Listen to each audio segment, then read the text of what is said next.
Hey guys, so we've been in Taiwan about a month now, and I thought it'd be the perfect time just to sort of share some tips, tricks, impressions, and just general info with you guys. Everything you need to know before coming to Taiwan. So guys, a few topics we want to cover today are transport, food, cost, accommodation, phone, what to pack, what to wear, handy tips, and just our general thoughts of Taiwan.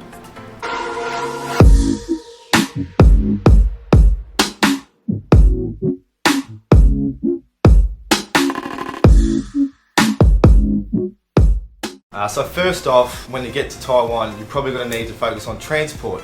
So we'll start with that. Firstly, the Easy card or the Metro card. We got one at the airport. We think that's probably best just to get it over and done with. It costs 100 new Taiwanese dollars for the card, and the cards themselves come in heaps of different shapes and sizes. Like ours, for example, looks like this. I've seen some that's like an actual card that just says Easy card on it. I've seen some that's a Mr. Potato Head. So it comes in, there's heaps of different ones. This is what ours looks like. You will have to top them up at 7-Eleven or Family Mart or at some of the metro stations. Each local metro train costs probably around 20 to 60 new Taiwanese dollars, depending on how far you're going. It was colour coordinated, so when you come into the metro, you'll come across some signage and all the routes, and we found that every route was colour coordinated. The longer distance ones, or like city to city or inter-county trains or buses, cost a bit more, usually between 200 and 400 new Taiwanese dollars, although we found buses are by far cheaper. They take a little bit longer, but they're quite spacious. They're really easy to sort of figure out and navigate. Everyone's really helpful about it, and yeah, we haven't had any issues at all with the buses.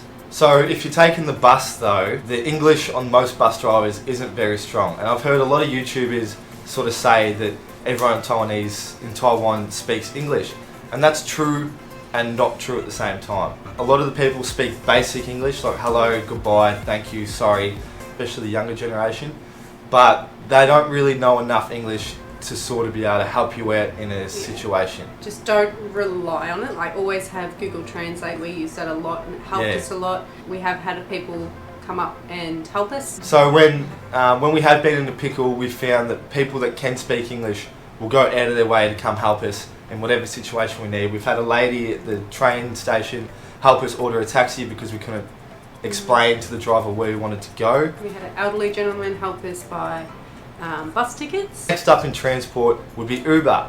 So Uber is by far the cheapest way to get around, just for sort of day trips or anything that's sort of close by. However, we found it only works in Taichung and Taipei. Apparently it works in Kaohsiung as well. We tried it once and we couldn't get it. Next up, I think it's fitting to cover food. So in Taiwan we found that most food, not most, but a lot of the restaurants are either Taiwanese or Japanese. And that's obviously because, Taiwanese because we're in Taiwan. And then before Taiwan got handed back to China, it was under Japanese control, hence the Japanese influence. And as you're walking around, you'll see a lot of Japanese influence in the food and even in some of the architecture and sort of things like that. So coming to Taiwan, everyone's probably pretty eager to check out the night markets. A night market food is probably, or is, the cheapest way to eat. However, it is amazing food, don't get me wrong, definitely check them out when you can. It does you get a bit over it. Yeah. So the first week we were here, we probably ate the night market 6 out of the first 7 days, just to try different things. We'll try different things every time, but after that we sort of just got sick of it. A lot of it's fried food, don't get me wrong, there is fruits, there is other options as well. If you want like a meal, you're pretty much looking at fried food, and we got over that pretty quick. So the next best option, especially if you're on a budget like us, would be 7-Eleven and Family Mart. Where we're from in Australia, 7-Eleven and that is sort of got this reputation to be sort of cheap and shit, like it's just convenient. Here, however, it's not like that at all. Everyone goes to 7-Eleven or Family Mart. You can get these meals that are sort of packaged meals, and then 2 of them we can get for less than 150 new Taiwanese dollars, which is cheap as. They're big and they're filling and they're surprisingly nice. You can get meats, you can get rices, you can get like vegetarian burgers, soup, pasta. Like you can literally get anything. And it's quite popular over here as well, so you'll find that a lot of Taiwanese people will just come into 7-Eleven or Family Mart and sit down and have a meal as a family as well. Much to our surprise, actually, in Taiwan, they have a huge cafe culture, and I didn't expect that. It probably almost rivals Australia, and Australia is known as one of the world's coffee cafe sort of cultures. So that really surprised us, which was good for us. However, we found if you get a coffee at a cafe, it's ridiculously expensive. Like there's some cafes that have coffee for 150 NT, which is like $7.50 Australian. However, we've sort of, after a couple of weeks here, we sort of found that really good coffees, especially for the price, is 7-Eleven. 45 new Taiwanese dollars for a coffee, and they're fine. They're actually really good. It's convenient. It's made really quick. If you like your tea, it is huge here. Everything's tea, even with bubble a lot tea. of bubble tea.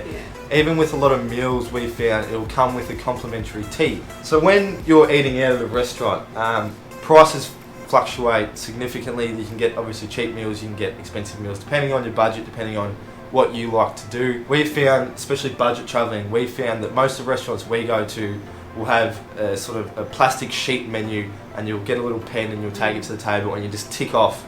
It's been about 50-50 hit or miss with English and Chinese. Sometimes it has English underneath the Chinese, sometimes it doesn't. That's where Google Translate comes incredibly in handy. So now I think we'll touch on costs. So we've given ourselves a daily budget, which we have 1,000 NT a day, not including accommodation. With that 1,000 NT, we usually break that price up into food, drinks, transport, and just a few little miscellaneous things. A lot of museums are free, some cost maybe 100, and at the end of the day, beers. So everyone loves beers, well, I love beers. If you go to 7-Eleven or like a bottle shop, that's my Australian slang, 180 to 210 for a 6-pack. 32 for single. However, we found if you go to a bar or go somewhere that's a licensed venue, very expensive. Like it was arguably more expensive than Australia. Like we got one can of beer for $7.50. I would have thought, considering how cheap compared to Australia everything else is, that it would have been the same, but that's not the case. So if you're going out for a drink, expect to be spending a bit of extra money. So next up, probably our biggest cost, and what I do the most on this trip, this is what Jess's little job is while I'm sitting behind the computer, is accommodation. So every time I book accommodation, I usually go to Airbnb, Agoda or Booking.com. And I find that hostels in Taiwan are quite expensive, especially for a couple. So Airbnb, we usually spend between maybe $30 to $40 Australian dollars a night. Just found Airbnb to be the best suited for us. Roughly the same sort of price range, and they're all fine. And when you come into Taiwan, when you land at the airport, we recommend getting a SIM card at the airport just because it's easy. All 4 major telecom brands will have kiosks at the airport. We were at T-Star and we found it was 1,000 new Taiwanese dollars for 30 days unlimited. We recommend getting unlimited, especially if you want to do any sort of work online, because the Wi-Fi in most hotels, hostels or Airbnbs, for whatever reason, is really bad. But yeah, so when you go to the kiosk to get your SIM card, there'll be different packages obviously. Don't stress about setting it up because the people at the kiosk will do it for you. The only thing you need to do is pass over your passport. Now, when you go into Taiwan, what to pack and what to wear might stress some people out. We've got a few sort of easy tips for you. First off, bring mosquito repellent. They don't have malaria or anything, but they are everywhere and they get really annoying. So the weather here is a subtropical climate. There's a rainy season and a dry season. The best time to come is between November and March. Between November and March is in between the monsoon and the typhoon season. It's pretty hot, but it's not like overbearingly hot. Definitely bring sunscreen, and then like obviously like a hat, some sunnies, just some loose fitting clothes, shorts, dresses, things like that. Do bring a rain jacket just in case you decide to go hiking. I'd recommend bringing one really good pair of sort of multi-purpose shoes, and then probably a pair of thongs or sandals or something as well. So we've also got some handy tips for you. Just some things that we've sort of learnt along the way, some things we've read in other blogs. Just pretty much information that isn't necessarily spoken about, but it's just good to know. You can't flush the toilet paper. You'll find next to most toilets to be a little bin. Get used to it really quick, but it's fine. Yeah, public toilets, they'll change it quite regularly. There's always cleaners there. And they'll have westernised toilets and they'll have squat toilets. Most places there'll be Western toilets. But make sure you bring a roll of toilet paper or whatever in your bag. In saying that, airports, and we found that at train stations, the toilets there, you can flush toilet paper, and they will have toilet paper in the cuticle. Yeah. There will always be a sign that will say you can flush toilet paper. Hey guys, Future Sid here. So I realised when I was editing that we didn't actually mention about the water. So the water in Taiwan is not drinkable. It's basically just because they get so many earthquakes and typhoons that they can't keep up the infrastructure. So in Taiwan, the streets are incredibly clean. Sort of opposite to that, there is no public bins, or there's not many public bins. In night markets, there's often some bins.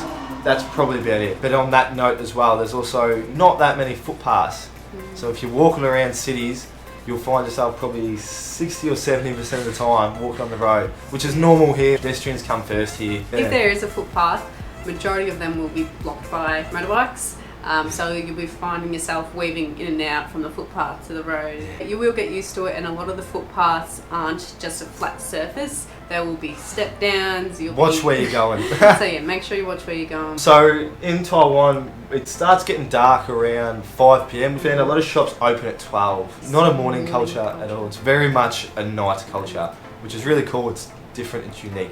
So with cash, try and always have cash on you. Cash is still king here. And if you have big notes, so 1,000 new Taiwanese dollars is the biggest note they have. Everywhere has change for you. Even like the smallest little stalls in the night markets will have change for you. So don't be scared about that. Speaking of cash, ATMs or withdrawing cash, we found that the safest and most convenient way would be going to 7-Eleven or Family Mart. There is fees involved, so every time you withdraw cash, there's a 100 new Taiwanese dollar transaction fee for using the ATM. And then on top of that, depends on your card, depends on your bank, there'll be other fees there. We found the most convenient way was just to get out a large amount of cash at one time. They are everywhere. And for what we've read and for what we've researched and for what we've experienced, they're all safe, and we haven't had any issues. If you're backpackers like us, you'll be doing a lot of laundry. We've found that laundromats are everywhere. Like, you'll never be too far from a laundromat. Lastly, just in little tips that we've sort of learned, is their recycling. So we found this a bit contradictory. They are massive on recycling. However, they use so much plastic. Yeah, you could be at a night market and just get a juice. So the juice will come in a plastic cup, plastic sealed lid with a straw, and then they'll offer you a plastic bag to put your juice in. Like we touched on earlier, the streets are really clean, and they recycle it really good. We thought we'll just sort of touch on our personal general thoughts and sort of our impressions. One thing that really stood out to me, for one, how modern everything is, and for two, how clean the streets are. It's definitely not what I expected. Coming into Taiwan, I expected sort of very commercial, I guess, industrial as well, quite dirty and smoggy, but that's completely opposite. Yeah, it's quite clean. Another thing we've noticed is just how friendly the people are. They're just friendly. Yeah. Like, it's really simple as that. They really appreciate it as well if you speak some basic just learn a few words. Like, we learned ni hao, which is hello, or sheshe, which is thank you. So Taiwan is very lush green. It's beautiful, it's very mountainous, it is perfect for outdoor lovers. And we've found this country to be very safe. We haven't had any fear of like pickpocketing or getting scammed, walking along the street at night time. Very safe country. And I suppose we'll finish off with just sort of saying our impressions of it. I personally have loved my first month here. We've got just under 3 weeks to go, but I've loved it. I've loved the culture, I've loved the food, I've loved the friendliness, I've loved like the outdoor activities, the scenery has been stunning. The ease of transport has been really good. But yeah, I can't recommend this country enough. My favourite part of Taiwan would be Kenting. I love beaches, so if you want to hit up a nice beach down in Kenting, there's a few little beaches down there, and yeah, just really nice sunsets and places to sit back and drink a beer and soak it all in. But in saying that, I did love Taipei, the hustle and bustle of it all, and the nightlife and the night markets. They were pretty awesome. So the night market culture here is really cool. Something that none of us have really experienced proper until coming here. It's just lively. It's really busy and bustling, and the atmosphere is really electric. It's really cool. It's not the cheapest Asian country, but it's definitely affordable. And if you want to live even cheaper than what we are, it's definitely doable. Yeah. So that's sort of our just general tips, impressions, and sort of just thoughts on Taiwan. I hope it's been a bit informative for you. I hope you've enjoyed it. If you have enjoyed it, like and subscribe. It really helps us. And then we'll see you in the next one.